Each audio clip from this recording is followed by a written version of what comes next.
Like करिए, subscribe करिए और बेल आइकन को दबाना बिल्कुल मत भूलिएगा ताकि फौरी तौर पे नोटिफिकेशन आपको मिल जाए जब भी हम एक नया वीडियो रिलीज करें। जय हिंद। सब लोगों को हर्ष होता है कि एक विद्वान जैसे आज मेजर गौरव वारिया माने जाते हैं, वो हमारे बीच में है और इस मंच से वो हमें अफगानिस्तान की परिस्थिति के बारे बताएंगे और ख़ास तौर पर भारत की नीति किस प्रकार होनी चाहिए इस विषय में, जो अभी तक भारत सरकार की तरफ से औपचारिक रूप से कहीं बताया गया नहीं। तो क्या होना चाहिए ये अपनी जनता की समझ के लिए उनसे हम निवेदन करते हैं कि कहें। शुरुआत में मैं या प्रारंभ करते समय मैं समझता हूँ कि मैं सवाल पूछूं जो सबके दिमाग में है कि इसकी जवाब क्या है, और फिर मेजर आर्या को हम आमंत्रित करेंगे कि वो अपने विचार रखें, अपने भाषण दें और सवाल जैसे वो उचित समझेंगे उसकी वो उत्तर दे सकेंगे। पहला है कि अफगानिस्तान में तालिबान ने जो यानी ग्रहण किया है सत्ता को, उसके तुरंत पश्चात हम देख रहे हैं कि कहीं ना कहीं ऐसे घटनाएं हो रहे हैं। उससे लगता है कि तालिबान के बारे जो सोचा गया था कि वो बस अब कथा खत्म है, अब अफगानिस्तान तालिबानकरण हो गया है, ऐसे ही है, ये वास्तविकता नहीं है। वास्तविकता आज देख रहे हैं कि रोज कुछ ना कुछ विस्फोट हो रही है। आज की खबर के अनुसार एक बम फूटा है काबुल में, जिसमें कई लोग घायल हुए हैं, कई लोग यानी देहांत भी हुए हैं, यानी मर भी गए हैं। तो इस प्रकार से ऐसे घटनाएं हम सुन रहे हैं। ये ज़्यादातर प्रांतों में हो रहा है और उसके बारे खबर भी बहुत कम आ रहे हैं। दूसरा है कि ताजिकिस्तान में जो नॉर्दर्न अलायंस जो शुरू से तालिबान के लिए सिरदर्द रहा है, उनके जो नेता हैं या नेतृत्व करने वाले लोग हैं, वो सब ताजिकिस्तान पहुंच गए। ताजिकिस्तान खुलेआम तालिबान की विरोध कर रही है। तो ये इससे लगता है कि हो सकता है कि भारत, जिसके लिए ये बहुत बड़ा खतरा है जो बनी है आज परिस्थिति, तालिबान, पाकिस्तान, चाइना, ये तीनों मिलकर के कश्मीर में कभी भी वो भी जो पीओके जिसको कहा जाता है, उसमें वो वहाँ से बैठकर अपने कार्यक्रम शुरू कर सकते हैं। वो वैसे तालिबान ने तो घोषणा भी कर दी है कि हम अपने जो जिहादी लोग हैं उसको हम सीमा पर भेजे हैं। तो इसीलिए ये हमारे लिए एक जबरदस्त एक अपनी राष्ट्रीय सुरक्षा के लिए खतरा है और इसीलिए उनकी इस पर हम विचार सुनने चाहते हैं। और ये भी है कि हमारे हम क्या अकेला कर सकते हैं या हमें किसी की मदद की आवश्यकता है या सहयोग की आवश्यकता है। आखिर में दो ही हैं जो बहुत यानी सैनिक दृष्टि से या हमारे आर्म्स यानी वेपन्स यानी शस्त्र के अनुसार जो मदद कर सकते हैं, उसमें जरूर अमेरिका है और चाइना है। चाइना तो हमारे साथ नहीं है, वो तो हमारे विरोध कर रही है, हमारी जमीन की कब्जा कर रही है। और दूसरे तरफ अमेरिका से हमने जो भी अमेरिका ने प्रस्ताव रखा उसका हमने विरोध किया। जैसे उन्होंने कहा था कि 20,000 सोल्जर्स भेज दो काबुल में और काबुल की रक्षा आप करिए, वो हमने सुना नहीं। उन्होंने कई बार कहा कि फिर आप कुछ ऐसा कदम उठाने के लिए सोचे जिससे तालिबान के लिए कोई एक मुकाबला हो सकती है, वो भी हमने नहीं किया। तो हम लोगों को क्या अब इतनी मौका को गवा करके हम आज भी अफगानिस्तान के मामले में कुछ कर सकते हैं तो क्या कर सकते हैं, और इसमें हम ना कुछ करें तो फिर क्या होगा कि क्या देश का सुरक्षा बने रहेगी? हम इस झंझट में काहे को पड़ना चाहिए, कई लोग कहते हैं। तो झंझट में पढ़ नहीं सकते हैं तो फिर झंझट ही आ जाए हमारे पास तो फिर हम क्या करेंगे? तो इसीलिए सीमा पर ही जा करके इसकी मुकाबला करें, और ये यदि आवश्यक पड़े तो जो तालिबान के विरोध देश हैं उनके उनके साथ मिलकर करें। तो ये सारी ऑप्शंस के बारे मैं समझता हूँ कि ये जो विकल्प हैं इसमें से कौन सा सबसे अच्छा होगा। आज के परिस्थिति में मेजर गौरव आर्या के अतिरिक्त बहुत कम लोग हैं जो उनके दोनों जो सैनिक अनुभव है और जो उनकी जो विचारें हैं, उसके जो उनकी सूझबूझ है, उनकी जो ज्ञान है, और उसके मुकाबले में बहुत कम लोग हैं। तो इसीलिए हम लोग उनको धन्यवाद देते हैं कि आपने हमारे निमंत्रण स्वीकार किया और यहाँ आए हैं। तो अब मेजर आर्या, आपको हम कोई डिस्टर्ब नहीं करेंगे, आप अपनी खुलकर अपनी बात रखिए और जैसे आप ठीक समझेंगे वैसे रखिए। थैंक यू सर, बहुत बहुत धन्यवाद। पहले तो मैं डॉक्टर स्वामी का बहुत बहुत धन्यवाद करता हूँ सर, आपने इतने अच्छे शब्द बोले और प्रोत्साहन करा मेरा सर, बहुत बहुत धन्यवाद आपका। जहां तक अफगानिस्तान की बात है, 4-5 चीजें हैं जो हमें अफगानिस्तान के बारे में समझनी पड़ेंगी। पहली चीज तो ये है कि जैसे कि सर आपने बताया कि अफगानिस्तान में बम धमाके हो रहे हैं और लोगों ने पहले ये सोचा था कि तालिबान आएगा तो थोड़ा सा सुख शांति होगी, थोड़ा सा मामला स्ट्रिक्ट रहेगा, शरिया वाला मामला रहेगा, लेकिन एक सुकून होगा वहां पे, एक अमन होगा, एक शांति होगी। लेकिन हर समय मैं यही कहता था कि ऐसा होगा नहीं कभी, क्योंकि तालिबान का जो यूएसपी है, मेन जो उनका जो एक टैलेंट है वो वायलेंस का है, वो पीस का नहीं है। तालिबान को कंट्रोल करना नहीं आता, क्योंकि तालिबान बेसिकली आतंकवादी संगठन है और हम लोग आतंकवादी संगठन से ये बोल रहे हैं कि आप ये इंश्योर करिए कि नल में पानी आए, बल्ब में बिजली आए, बच्चे स्कूल जाएं। उन्होंने कभी ये करा नहीं है और उनको पता नहीं है गवर्नेंस के बारे में। उनका तो सिंपल वायलेंस। अब औरतों ने अगर प्रोटेस्ट करा तो गोली मार दी किसी को। तो बेसिकली तालिबान का ये नेचर है। तो कभी पीस होगा नहीं, क्योंकि अगर पीस हो जाएगा तो तालिबान को फिर ये पता नहीं लगेगा कि उसको संभालना कैसे है, क्योंकि तालिबान आर गुड फाइटर्स। उनका गवर्नेंस के बारे में उनको आइडिया नहीं, तो कंफ्यूज हो जाते हैं। जब तक धमाके हो रहे हैं, AK-47 चल रही है, रॉकेट लॉन्चर चल रहे हैं, तो वो थोड़ा सा कंफर्टेबल भी फील करते हैं तालिबान वाले, क्योंकि उन्होंने वही देखा है आज तक। उन्होंने कभी सुख शांति तो देखी नहीं है। दूसरी चीज जो हम बात करते हैं कि POK में है, पाकिस्तान ऑक्यूपाइड कश्मीर, जिसको पाकिस्तानी आजाद कश्मीर बोलते हैं, उस वाले एरिया में, और अपने जो भारत का जो कश्मीर है, डेफिनेटली इसमें खतरा है। अगर कोई ये कहता है कि जी कोई खतरा नहीं है, तो मुझे ऐसा लगता है कि हम लोग एक ख्याली दुनिया में रह रहे हैं। बिल्कुल खतरा है। पाकिस्तान पूरी कोशिश करेगा। हकानी नेटवर्क है वो बिल्कुल पाकिस्तान का सगा है। सिराजुद्दीन हकानी जो आज उसका लीडर है हकानी नेटवर्क का, वो पाकिस्तान में पला बड़ा है, पैदा चाहे अफगानिस्तान में हुआ हो। और ये सब हकानिया जो एक मदरसा है वहां पे, वहां के पड़े हुए हैं जो सरनेम अपना हकानी रखते हैं, तो ये वहां के पड़े हैं, इनकी लॉयल्टीज हैं, इनका काम है जिहाद करना। और ये ट्रांस नेशनल जिहाद, ट्रांस जोग्राफिकल जिहाद भी करेंगे, क्योंकि व्यूअर्स को एक बात समझनी पड़ेगी कि इन पॉलिटिकल इस्लाम, जो राजनीतिक इस्लाम है, उसमें नेशन स्टेट की वैल्यू नहीं है कि ये हमारा मुल्क है, वो देश मुल्क इन सब की वैल्यू नहीं है। वो उम्मा की बात करते हैं। तो जहां पे उनको लगता है कि उनको जिहाद करना है, वहां पे वो लोग जिहाद करेंगे। अब हम इसको कैसे रोक सकते हैं? जैसे डॉक्टर सुब्रमण्यम स्वामी ने बहुत अच्छी बात बोली, और मेरा भी बिल्कुल यही पॉइंट ऑफ व्यू 100% मैं अग्री करता हूं। अगर आपको लगता है कि आपके घर पे कुछ खतरा होने वाला है, आपका अनुमान है, आपका एनालिसिस है कि आपके घर पे खतरा होने वाला है, और अगर आप उसका वेट कर रहे हैं कि खतरा जब होगा उसके बाद हम कुछ रिएक्शन करेंगे, तो फिर खतरा जरूर आएगा।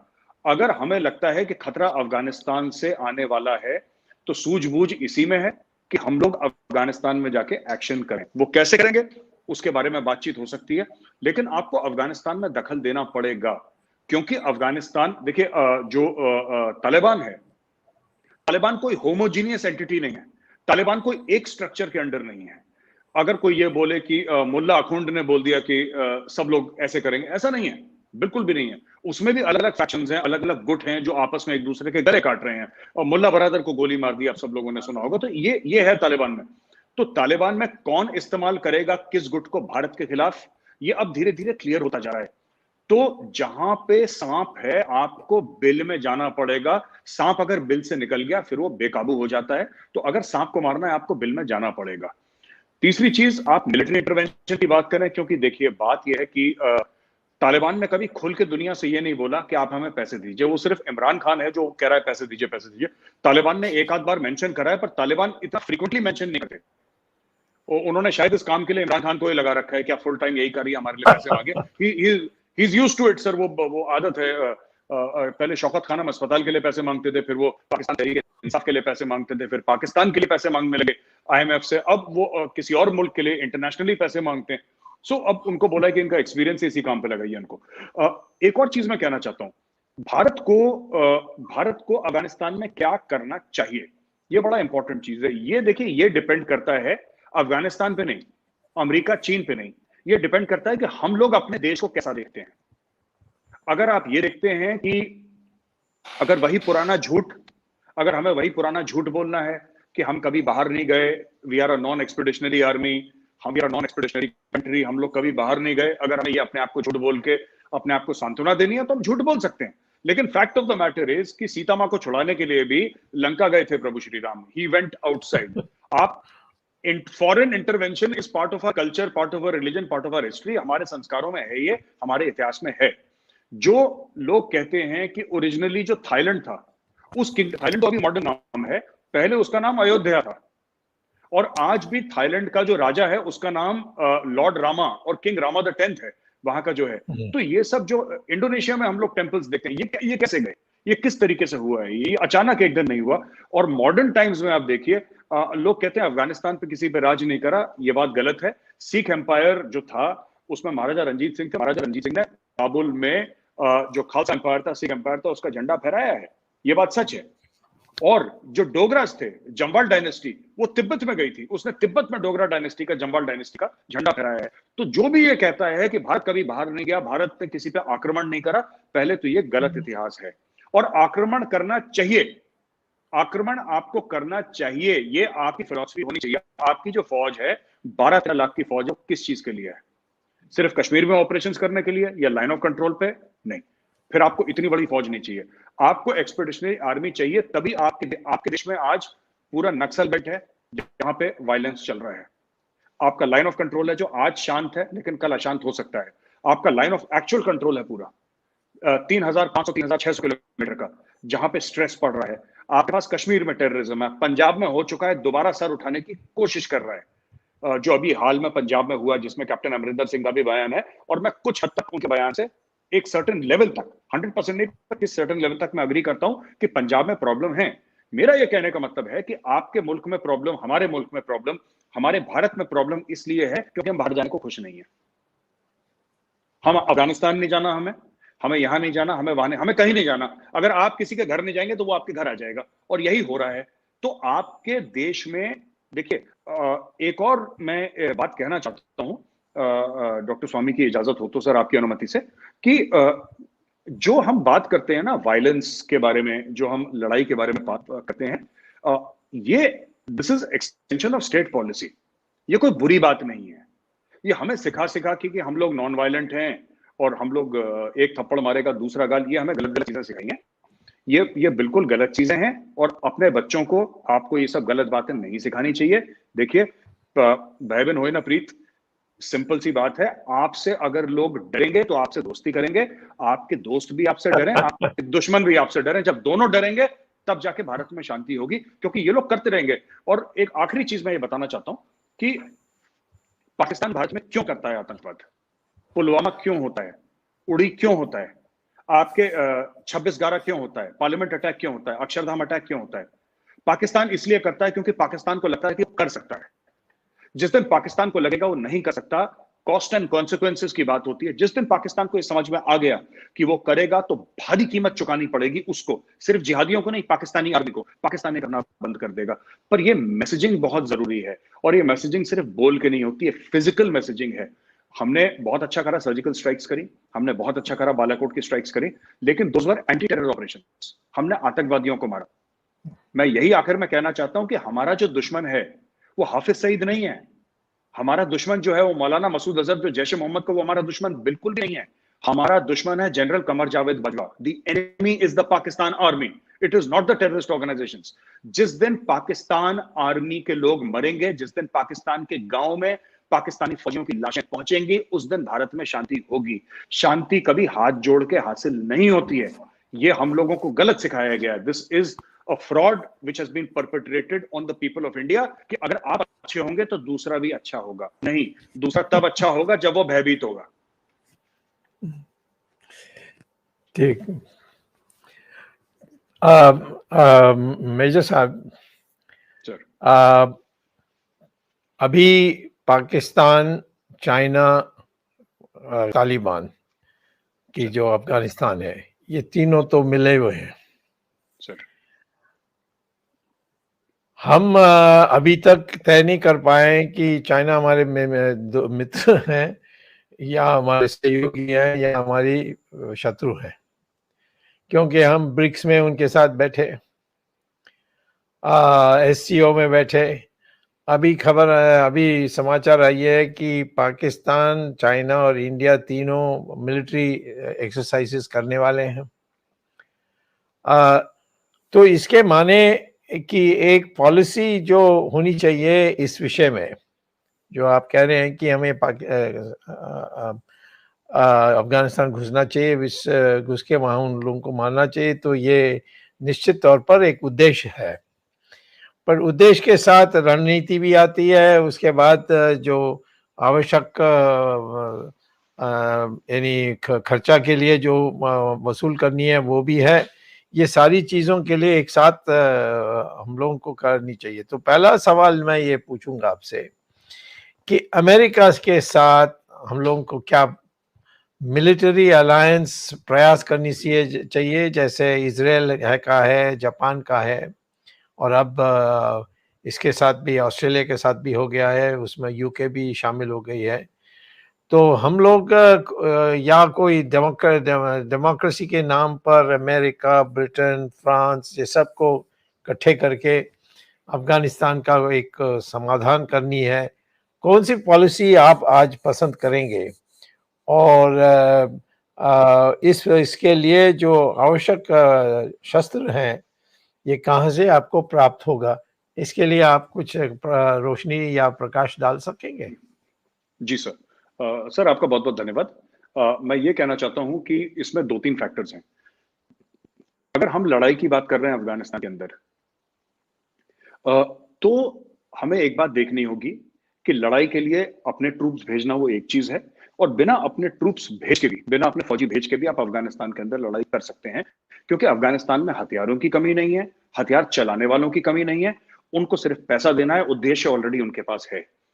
तो अफगानिस्तान के अंदर इस वक्त 6,000 से लेकर 12,000, ऐसा अनुमान है सीआईए का, फॉरेन फाइटर्स हैं जो कि तालिबान का हिस्सा नहीं है, जो कि पश्तून या ताजिक या उज़्बेक नहीं है, फॉरेन फाइटर्स हैं। कुछ 6,000 कहते हैं, कुछ 12,000, बहुत ज्यादा वेरिएशन है आंकड़ों में, लेकिन इतना है। उनका एक तो फायदा उठाया जा सकता है। जहां तक चीन की बात है, चाइना का फैक्टर हम लोग इग्नोर नहीं कर सकते। कई लोग हैं जिनको चाइना पसंद नहीं है, आप ना पसंद करें चाइना को, but fact of the matter is China आपका नेबर है, चाइना न्यूक्लियर पावर है, चाइना एक बहुत बड़ा मुल्क है। मैं ये नहीं कह रहा कि हमें चाइना के सामने झुकना चाहिए, बिल्कुल भी नहीं, लेकिन चाइना के साथ आपको अपना इंगेजमेंट चालू रखना पड़ेगा। You cannot look at China as the enemy and fight. ये लॉन्ग टर्म सस्टेनेबल नहीं है। ये सुनने में बड़ा अच्छा लगता है, लोग कहते हैं चाइना को, it's not that easy, it's not that easy. आपको चाइना को एंगेज रखना पड़ेगा। एक और चीज है, चाइनीज माइंडसेट, डॉक्टर स्वामी चाइनीज बोलते भी हैं, मैंडरिन बोलते भी हैं, and he understands Chinese culture very well. Sir, मुझे याद है आपने उस दिन बोला था बॉम्बे में, आपने चाइनीज आदमी के साथ चाइनीज बोली थी, तो वो बेचारे ही सो हैप्पी कि मुझे एक विदेशी मुल्क में कोई चाइनीज बोल रहा है। तो मैं ये कहना चाहता हूं कि चाइना रिस्पेक्ट स्ट्रेंथ। ये नेचर है. They've always been a very strong country. They've always been a very self-respecting country. वो चाइना रिस्पेक्ट स्ट्रेंथ. अगर कोई वीकनेस दिखाता है तो फिर चाइनीज उसको रिस्पेक्ट नहीं करते हैं. दूसरी चीज है कि हाँ, अगर हमें मिलते हैं हथियार अमेरिका से, हमें लेने चाहिए. अगर हमें कहीं से भी वेपन सिस्टम्स मिलते हैं, हमें लेने चाहिए. लेकिन अगर हम ये चाहते हैं कि भारत सुपर पावर बने, अगर हम ये चाहते हैं कि भारत एक विश्व शक्ति बने, तो we have to stick our necks out. देखिए, आपको रिस्क लेना पड़ेगा. नई दिल्ली में बैठ के आप सुपर पावर विश्व गुरु नहीं बन सकते. It is not possible. आपको बाहर निकलना पड़ेगा. अब वो आपको अफगानिस्तान जाना है, आपको अफ्रीका जाना है, आपको जहां जाना चाहिए. लेकिन fact of the matter is, अगर अमेरिका, देखिए, लोग आपको कब सीरियसली लेंगे? हम लोग कहते हैं कि हमें यूनाइटेड नेशन सिक्योरिटी काउंसिल का परमानेंट मेंबरशिप चाहिए, लेकिन हम अपने ट्रूप्स नहीं देंगे. अरे फिर आपको कोई क्यों मनाएगा? मतलब it's security council. You have to stick your neck out. आपको रिस्क लेना पड़ेगा. अच्छा, इसमें कई लोग ये भी बोलते हैं कि अगर आप अफगानिस्तान में जाएंगे तो रूट ऑफ एनग्रेस या एग्रेस क्या रहेगा? आप अंदर कैसे जाएंगे, बाहर कैसे जाएंगे? पाकिस्तान आपको अलाउ नहीं करेगा.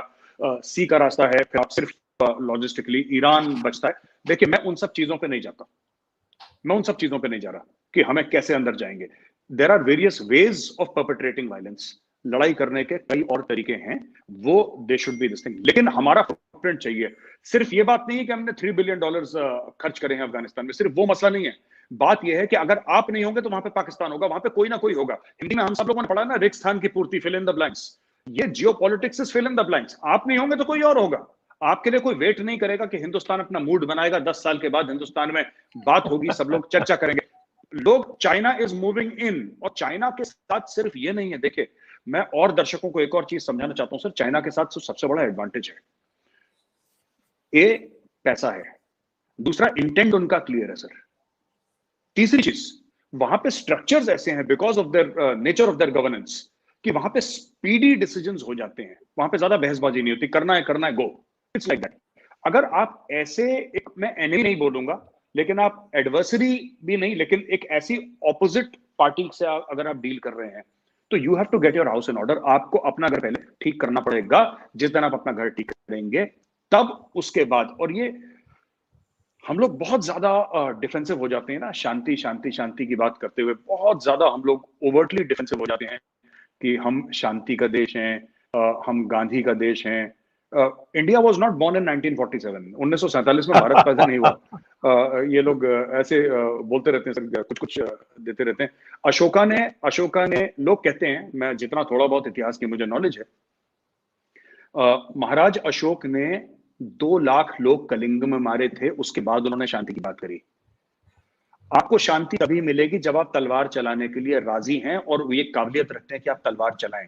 जब लोग आपसे डरेंगे तब जाके शांति होगी. अगर आप अमन की बात करेंगे, आप शांति की बात करेंगे, लोग आपको कमजोर समझेंगे. ये सच्चाई है. This is what I wanted to say sir. अगर वीडियो पसंद आया है तो लाइक का बटन जरूर दबाएं. Thank you.